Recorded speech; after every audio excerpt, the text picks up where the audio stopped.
man, say, man, we back at it again, man. Nothing more, nothing less. Just two players in the flesh. I am the co-host with the most, PZ Mac and the handicap assassin.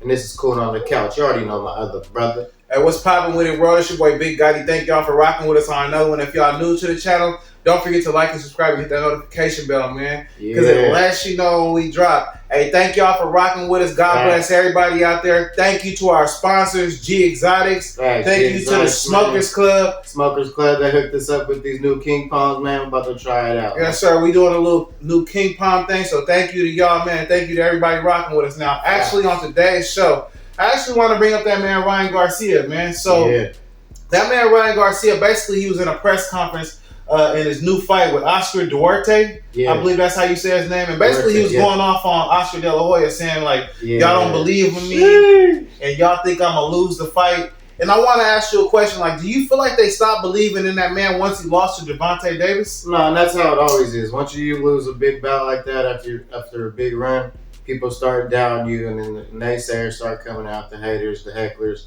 all that, and everybody has an opinion about you. You know what I'm saying? Even the old boxers. They might not even be able to last one of those matches, but they're sitting there running their mouth on types of substances. I can't say, man, but I could tell, man. But yeah, they're going to downplay him for sure after that last fight with Gervonta and shit. So they're going to put all the bad, you know what I mean? It's a lot of like negativity coming into that one. So and I kind of feel the same way. I think that in my heart, when a boxer loses a match, because every boxer is basically going for that 30-0. You know, they're not going for like the loss. They don't want that 1 or 2. You know, they want 30-0. No, so when they make that loss, I feel like Mayweather. They all want to be like Mayweather. So I feel like what happens is the promotion team that was telling you not to fight Gervonta, and you was like, man, I want to fight him. I think I'm big and bad. Once he lost, they're looking at it like, man, he losing us money, right? That's how I feel about it. I don't know. What's your opinion? No, I think you're right, because even when I'm gonna switch gears a little bit. When Shakur Stevenson won that one by like decision, everybody was downplaying him and downplaying him, talking about him and giving him bad and made him feel bad. He was saying, "I'm gonna try better next fight." Like, bro, you know what I'm saying? It's like it's a mental game as well as it's a physical game. You know what I mean? Well, if we get into Shakur, if you want to segue into Shakur right quick, what I will say about Shakur is he played defense on that fight. He knew that person had power that he was fighting, so he wasn't trying to get knocked out. Nah, he really pulled a Mayweather on that one, and that's why they're mad. Like, yeah, they didn't like Mayweather when he did the same shit. Nah, but for sure. But Ryan Garcia, like, he, to me, and this is my personal opinion, when you have that one loss, right, it kind of like messes up his money. So, like, I think that not just the money, momentum too. Well, momentum kind of, but he's still a fighter. He wants to fight. I think that more so like with the promotion company, because they're putting all this money behind you to where you're fighting these little simple fighters so they can build your record up. No, and so if you go against them and go sign a contract to go fight the hardest hitting person in the class, and then they beat you up, you know, it's kind of bad for the promoters. So I see where they're coming. You know what I'm saying? But Oscar De La Hoya shouldn't be speaking on him behind his back, because obviously he had some things that he knew that we didn't know. For sure. And B-Hop, you seen it. And speaking on that, I'm glad Ryan Garcia stood on what he, you know what I mean, believed in, and called them both out right there. Facts. On live TV. Doing all that Twitter beef and the internet beef and all that shit. Getting nasty, but I'm glad he put it out in the air. He let it be known. I mean, he's moving right about it. So I just hope the best of luck in that next fight, man. Where's Duarte? But I think that, Duarte, he a hard hitter, very good fighter, you know, very technical. I think he's from Mexico, so it's going to be a good fight. But what Ryan has to realize is that, you know, when you listen to your promotion team, you know, they get you like Mayweather, you know, to where you get them big bucks each fight. You don't have the loss on your record. Right. So I feel like that kind of hurt Oscar. To defend Oscar De La Hoya, I feel like it kind of hurt him, because he probably told him not. Well, everyone told him not to fight Gervonta Davis. No, and I was going to bring that up too. Like, he should have waited at least till this next year or the end of this year. Just till he was a little bit better. Yeah. A couple more fights. Because he looked bad in that fight. Yeah, he looked like an amateur against and all that big shit. Yeah, so, I mean, I understand he kind of messed up the business for Oscar, so I kind of feel like I understand where Oscar De La Hoya is coming from. I also feel like I understand where Ryan's coming from. If you feel like you're the baddest person on the planet, you want to fight anybody. Ain't no limitations to it. No, you can't, like you said, you can't let one fight prove your whole career, man. Nah, like B-Hop was telling him he should retire if he loses. B-Hop was telling, that's why he was mad, because B-Hop was saying you should retire if you lose. But nah, man, he should have retired. That's like you said, some quitter type shit. Yeah, nah. Even if you have 2 losses, Ryan Garcia is still good enough to pick himself up and figure out what he's doing wrong. And his left hook is crazy. If he learn how to land that, throw the jab with the left hook, it'll be lights out for anybody. But and them L's don't count as losses, man. They just count as lessons learned, man. So you gotta remember that too. On my mama, lessons learned, man. But I mean, shouts out to Ryan, man. Shouts out to Oscar. It's gonna be a big fight tomorrow. Thanks. You know what I'm saying? So hopefully, man, they get in there and they do their thing, and hopefully Ryan proves himself because everybody's thinking he's gonna lose. He got the betting odds against him, so that ain't good, man. But since we're on boxing, man, how you feel about that Benavidez Charlo fight? I feel like the Benavidez and the Charlo fight, there was 2 separate events, right? So we got Benavidez. I feel like Benavidez' power just won that fight. You know what I'm saying? So Benavidez, when he was fighting, he was swinging more hard, just kind of like Canelo, right? So he was trying to knock dude out. And I forgot the other guy's name. I don't want to be disrespectful, but the other guy, basically, he was in there and he was throwing combinations and he was doing his thing. But I feel like Benavidez's power changed the whole show. You know, that power, bro, the power difference is showed. You know, whether he caught him with 1 punch or 2 punch, and the other guy caught him with 5 or 6. Yeah, it didn't matter. So how do you feel? You think Charlo's gonna come out or Benavidez? I feel like Charlo. If Charlo fought Benavidez, you asking me that? Yeah. I feel like Charlo might get him if he fights him technically and make sure he does it right. Benavidez has power, and Charlo fought too. And I feel like Charlo, because he has such a technical style of boxing, it's easy for him to get in there and do his thing. So I don't feel like it's too much pressure on Charlo as long as he does what he's supposed to do. No, yeah, because since the other fight, he needs to come back. And he's more of a boxer, so he can rely on his skills. Nah, Benavidez and them, they have power. Canelo, you know, they all rely on their knock you out. Even when Charlo lost the last one, they were all downplaying him, said he couldn't fight nobody big and shit. That's facts, B. So they're just gonna do that to about everybody, man. Yeah, but that's how it is, man. Hey, good luck on everybody on their fights this weekend, man. I hope everybody stay safe, man. Right. And you know what I mean? Y'all get out there safe and y'all make y'all money and y'all go home. But you know what I want to bring up next, actually, P? I want to bring up that man T.I. So T.I., man, he went to a club and basically he had a lot of people outside with him and basically I caught a little bit of that. Yeah, basically he shut down the whole place, man. He was like, man, y'all got. He showed up at the place, really checked him. Like I was proud to see that. Like, and there'll be a lot of scamming out here, man. And the thing was that you want to explain to him what happened, basically. Yeah, they put since King and T.I. has been in the tabloids and been in the media and shit, they thought they could make a little, you know what I'm saying, dollar off it by advertising them on their flyer. So they put a flyer for Club 11 out there in Atlanta and shit.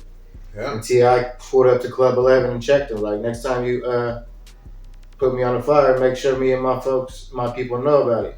Yeah, so when City and yeah, when I seen it, I said, shit, man, you know, if somebody put my name on the flyer, man, I would say nobody ain't making no money here either. Because basically when he was out the door, he was telling everybody, y'all ain't making no money. No. You know what I'm saying? Until I get straight. Right. You know what I'm saying? Y'all ain't finna put my name on the flyer, my son's name on the flyer. You gotta pay him to even put him on the flyer. So we gotta get that. Let's start there. Because T.I., you feel me? So ain't no way you finna put my name on no flyer and get away with it. So I understand where it's coming from. It's just like Atlanta, that shit spreads quickly. You wanna hit this King Palm, by the way? Yeah.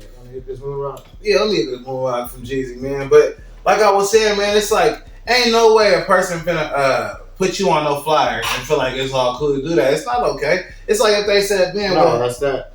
What's it called? Opportunist ass broke people shit. Yeah, it's like if they said BZ Mac and Gotti from Coolin on the couch gonna be in your place and we wasn't really gonna be there. It's like right. You can't do that shit to us. So he need to get paid. And I understand T.I. pulled up tripping. He pulled up tripping with like 100 people, man. So I was like, damn, T.I., man, he's standing on business. Like he's really moving that through the city like that. So I ain't shout out to T.I. and all that. But if he did anything less, I wouldn't respect him. You know what I mean? Like you said, people playing with your name, you gotta, you know what I mean? You gotta stand on business. You gotta check their temperatures. That's fact. But shouts out to T.I., man, and you know, everybody been talking about him and his son getting into it, man. But yeah, a lot of the times when you look at things, get that family counseling, man, in shape.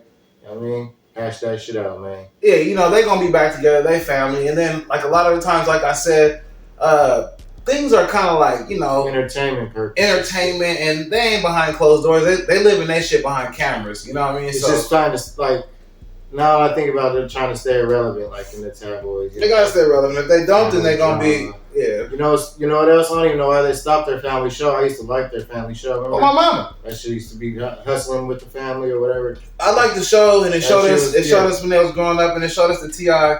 You know, we all seen where King came from. Like, he can't fool nobody. Like, yeah, we talked about that on the last one, but like I say, T.I. standing on business, man. You can't be going to the lengths of trying to make money by putting my face on a fucking flyer and saying we're gonna be there. You can't do that. So hell nah. So I understand where you're going with it. What else you have up for us next, P? Man, we're gonna talk about how people be talking rude to the people that are making their food. You know what I mean? Like fast food, shit like that, restaurants. I ain't gonna lie, I used to do it when I was a little younger, a little asshole, you know what I mean? Yeah. Talking bad to the workers and shit. And I used to be behind the scenes, you know what I mean? Getting talked bad to, like, I couldn't handle that shit. So, yeah, there's a lot of people out here. Can I ask you a question? You ever did something to somebody's food? I used to make shit like how I would make. I ain't gonna lie, like, I would eat the food. Like, give me my fucking money back! Give me my fucking money back! Hold the line! Keep it solid. I don't like people messing with my food. So you wouldn't fuck with their food. And a lot of people, they feel like it's their revenge when they fuck with other people's food. Like once they talking to them stupid, they feel like they gonna spit inside of a burger. You know, I seen this other person catch COVID on this little case in Oklahoma. No. Basically, they caught COVID because the person spit in their burger. And it's so bad, like, you don't even know. So just watch how you be talking to people and how you be ordering food, because you never know. The person on the other side must have a bad day. You know what I'm saying? Don't know what they're going through. Might spit in your shit. And it's kind of, and when we look at it, we want to make this a teaching moment. It's kind of like retarded for you to talk to somebody stupid if they're making your food anyway, because it's like they're responsible for what you eating. So it's like the moment you do something stupid like that, it's like you can have some spit in your food because you want to be rude and have a bad day with these people when they just trying to work a 9 to 5. Like some people really take pride in working at McDonald's. Nah, for sure. And if you want to disrespect them, they gon', you know. Yeah, more power to it. But yeah, I can't be stuck there all my life and shit. No, I'm saying like, but I'm saying like some people take pride in that. So when you disrespect them when they're making your food, it's like, bro, like what the fuck are you doing? And I see that's all I see is people like disrespect them in the drive-thru, throwing their food at them, throwing shit at them and shit. Yeah. One lady, she shot back at the dude because she threw his fries back. He wanted curly fries, and he had straight fries. And I think that a McDonald's worker is just as important as a UPS worker. Like I don't feel like nobody's different, so I don't feel like because when you say I said put mayonnaise on my sandwich, just hand them your sandwich back so they can do it right, bro. You don't have to be disrespectful. Have you ever had something bad with your sandwich? I mean, bad with your sandwich, bad with your food? Like nah, because like every time I pulled up to them, bro, like I understand they doing the job. I'm hungry, and like we all trying to like it's like a world, like a cycle. So it's like if y'all trying to make the food, and I'm trying to get the food, it's like I'm about to be as cool as possible. No. You feel me? I'm not even gonna try to make it complicated. I got better, but nah, I used to be a little asshole. And like one time, I don't know if I was talking bad to him, but it was 2 times at 2 different like Sonics where I found like hair in my shit. But it could have been an accident, or it could have been on purpose. But I look at things like this, bro. Just be respectful. You know what I mean? It's all about respect, bro. Like you can't be disrespecting people thinking they're gonna do your food right. You know what I mean? Because they'll do you wrong on the street. Not just fast food, like in restaurants and everything, like all around, man. Real talk, man. Respect the cook, man. Respect the cook, respect everybody, man. The hustle, and that's how life, because we all work a job, man. So I don't like the fact that they did that. You said let's talk about it. I don't like the fact people disrespecting the fast food workers and shit like that. That shit ain't even tight. But it's not just people disrespecting this. Fast food workers disrespecting people's food too. There'll be some weird people working behind the counter, but not all the time. I don't feel like unless you came to work just on that bullshit today, I don't feel like that shit just gonna come out of nowhere. I mean, like people do weird shit because you provoke them. 9 times out of 10, I don't know about the other 10%. 10% is you're weird. Them is some weirdos.